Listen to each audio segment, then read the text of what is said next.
So I was thinking about this season, right? It's West Ham related. Like January, it sounds a long time away, but we're not. January is the 10th year. I know everyone's going to say it's the 10th season in May. We've been at London Stadium, and I think it was at breaking point at Burnley, but it looks worse than Burnley this season. And you look at us, we've won a European Cup. I know everyone's going to say it's the third tier, and that's fine. Won a European Cup. We've got to the Europa League semi-final and quarter-final. But we just feel like we've gone up, and then we've actually just gone further down somehow. Yeah. It feels worse. Mm-hmm. At least when we were in relegation seasons in Upton Park, it felt like the whole stadium was with us. I don't remember a time when we were kids when we left early. No. That ain't a thing. No. But London Stadium, it's like you almost want an excuse to leave early because all jump aside, I'll go. I don't like going. I fucking hate going. I get there 30 seconds before the game because you had a bit of a barn at me the first time we went that we missed bubbles, I think, but for the queuing. But it's queuing. It's a 35-minute walk. It's a shit stadium. You somehow get wet in a stadium because the fucking cladding ain't got on properly. If it's properly raining on some side of the stadium, big fucking state of the art there. If you want to drink at certain parts of the stadium, you need to stand outside. I didn't look that much into it. They took United off the badge when they redone the badge. Yeah. And it just feels like we're getting pulled apart. Mm-hmm. And I don't remember West Ham. We actually feel like, well, I don't know, I feel like we've lost our identity completely. Where the fuck is the hard-working team? I think genuinely what will end up... When Noble left... I think you're right in what you said. He left, he's there. No, but you know what I mean? When Noble left the squad. I think we'll end up with another March. I think we'll end up with another March. I think we'll end up with another Burnley. I reckon next game, maybe, well, if we get seen off by Forest, I can see stuff getting chucked at. Potter won't last the season because I tell you now, and even people that I'd say know their football at West Ham, they're getting fucking sick of him now. Yeah. He's old because we had a good pre-season. I think everyone was turning around going, we'll give him a bit because at the end of the day, pre-season been pretty decent. Sunderland was okay for 45. You can't tell me more than 20 minutes was good against Chelsea. I would say I'd push 20. And to be honest with you, it's even more shocking the fact that we looked half decent, conceded a goal and we fucking folded. Yes. Yeah. That's actually more worrying. We disintegrated, didn't we? We were non-existent. We conceded that. After we conceded, I don't even think fell apart is the right way to describe it. It's as if Chelsea were playing against their under-21s. They were just kicking the ball about. I don't know another Premier League team right now that's going to a game, and we felt like this last season, by the way, towards the end of it, going to a game, and it feels like a chore going to a game. Yeah. And that's mad. And that isn't just me. You never feel like that. By the way, I've seen 2 fan channels bring this up as well a couple of times in the last couple of weeks.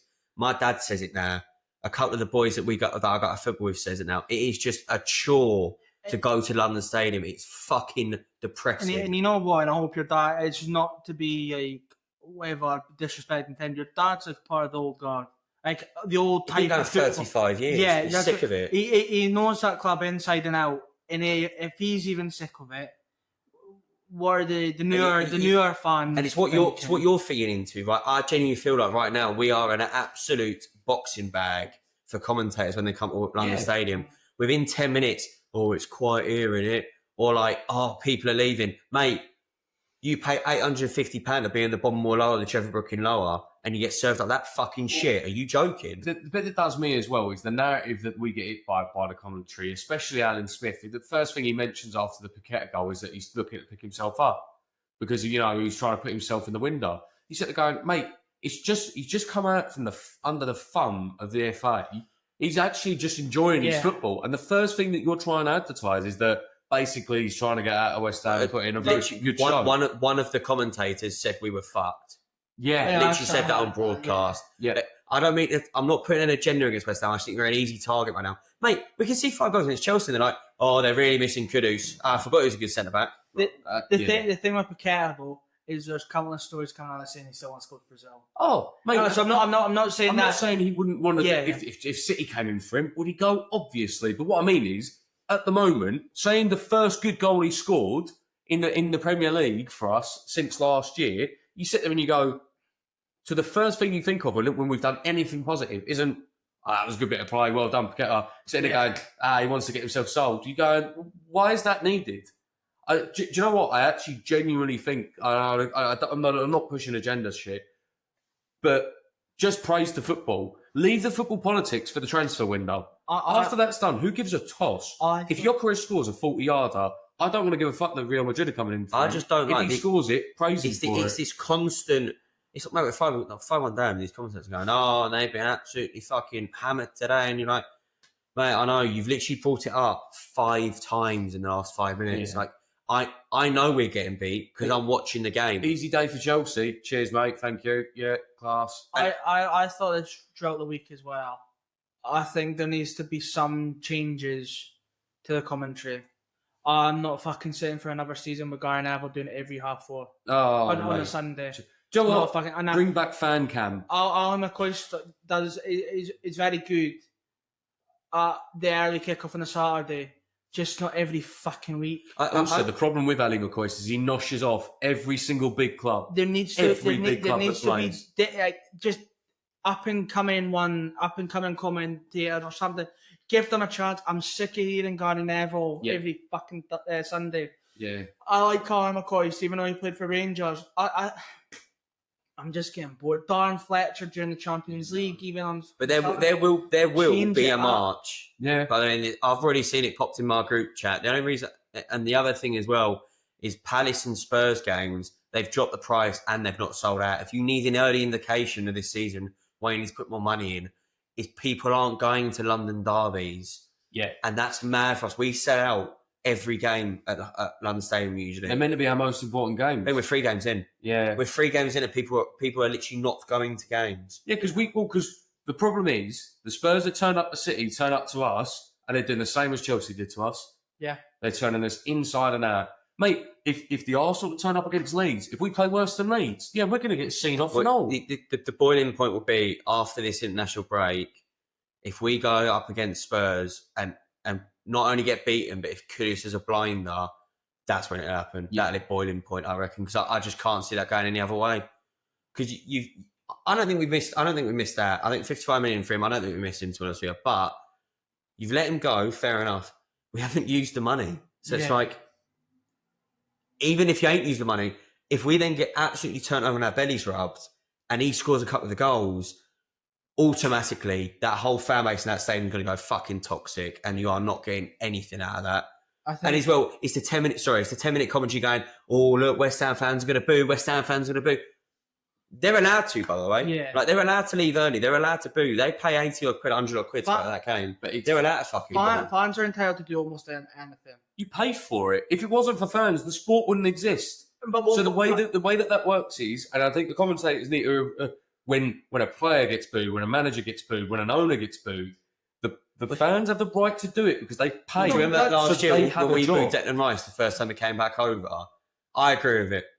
I think he's a bit snake on the way back over, personally. I do it with Kudus as well. I'm consistent. Yeah, that's stupid. And then you get commentators going, "Oh, but they're booing his ex-captain." Yeah, I am, yeah. I just want, for what I was saying, I think fans are entitled to do almost anything. The only thing they can't do is racially abuse players. No, that's the only thing. Agreed. I don't want to say they could do absolutely anything because I open the door to anything. But if you want to boo, boo. You want to sing, sing. You want to dance, fucking dance. Like if you have an opinion to your fucking head of the board, you're entitled to. You fund there was some of that fucking come Spurs open pitch invasions. I don't know why, I can just see it. And if it goes bad, the problem is, mate, if we don't get any points against Forest, I don't think you aren't going into Spurs getting points at Spurs here, or Forest, or Palace, to be honest with you. Not with the way Palace Spurs have started this season. We'll say that Palace lost today, I think, but drew today. But fucking Spurs is the one I'd be fucking worried for. They just bitch slap City, and you can't say an awful lot of teams can do that to them. No, fucking Thomas Frank. A hell of a result for Tottenham, and the problem is they didn't play bad. It wasn't like bad football either. I don't know how this club gets into a position where we're all behind the same team again. That's my point. I think we're so far away from that. And I know a lot of people turn around and go, "Oh, just wait for a couple of wins and everybody will be all right with it." Anyone knows this club, that ain't going to change it. No. Because we do not like the owner. The problem is the owner. He's doing what Moyes did towards the end of what Moyes did. He's prodding the fans now and having it out. When to be honest with you, he needs to fact check himself because he ain't making any fucking sense. Yeah. So it's like, he ain't helping. The commentators are boiling off that because they're going, "Oh, we'll get some extra engagement." Do you know what I mean? and he's rolling. It's only going one way, and yeah. At the end of the day, I've said this to you before. I don't particularly care if we go to the Championship. It'll get the plastic fans away, and that might sound crazy. I don't really care. It gets the knobheads away. And Joe, we'd probably still fit, I think, in the Championship. Yeah. But actually fit it with the proper fans. Problem is, we'd be stuck with him for another year at least. But yeah, that's my point. You got anything, Gav? Oh, I was going to try and mention Spurs. Very briefly, they look so fucking comfortable under Thomas Frank. What the fuck's that man done to Richarlison? I don't know. Do you know what the problem is? And perhaps, yeah, it's weird. It's like he's installed enough discipline in Richarlison that he's still a gobby twat and he's a problem, but he just doesn't get himself in trouble now. He uses it in like a really good way. Yeah. And I agree with you. To turn around and beat City 2-0 is when was the last time Spurs done back-to-back clean sheets? Whoa. I don't know, but they do have a good record against City, though. They do, but not that performance. No. They've done a 4-0 last year, I think. No, but you know what I mean. No. I genuinely think Spurs are one of those teams against City. But they're bugger team. Them and Palace, a City bugger team. They have been for a couple of years. Fucking Wolves were as well. Wolves always seem to make it a hard game for City. Absolutely slapped them. Yeah. I think Thomas Frank, fair play. I like them at Brentford. They always seem to get the better side of fucking Arsenal games, but he seems to have pulled in the right people and made the right adjustments to the team, make it tick. And I think it's going to be interesting. I think the problem with Spurs is their depth's not amazing. So if they pick up a couple of injuries, I think they go back to conceding mad amounts as well. Yeah. But I suppose time will tell because who have they got next? Don't know it. No, I don't have a clue who Spurs have next, but like, if it's another big club, it'd be interesting. Like, I mean, Spurs have, fuck knows, Bournemouth. I see they'll spank Bournemouth. I don't see them having any bother at Bournemouth. Why? Bournemouth. Just with the way that they dealt with City. But Bournemouth almost dealt with Liverpool. I think Bournemouth are such a tricky team for everybody. Yeah. But the way, if you have to go with what the past two performances said about Spurs, you'd think there would be no issue. Yeah. But Bournemouth, on the other hand, just seem to be able to go play an reverse card and go, we'll win 1-0. Is that Ronaldo not also picked up a bloody injury as well? I think probably, but I mean, there's one player that possibly would help Spurs win that game, and that would be Eze because he's going to be wearing red and white, isn't he? So that's why I wanted to mention Spurs. Just have to slide that in there. Little digging. Yeah. I mean, I had to endure it. Oh, we've got the player that you wanted because you dropped out of it. Oh well, what crest is he wearing? Because he ain't in your fucking one, is it? I'm not getting involved with that. They'd nick one of our players. I can't really say anything. Yeah, but we didn't nick one of their players because he was never theirs. No. Almost. Just in a pen to paper. Just on the Arsenal paper. No. Just shows your money does everything, doesn't it? Yeah. I mean, they done all the hard work. They got what the fee agreed. So we just went, all right, we'll play the same. And Eze wanted to play for us, always did. He even said that when he left.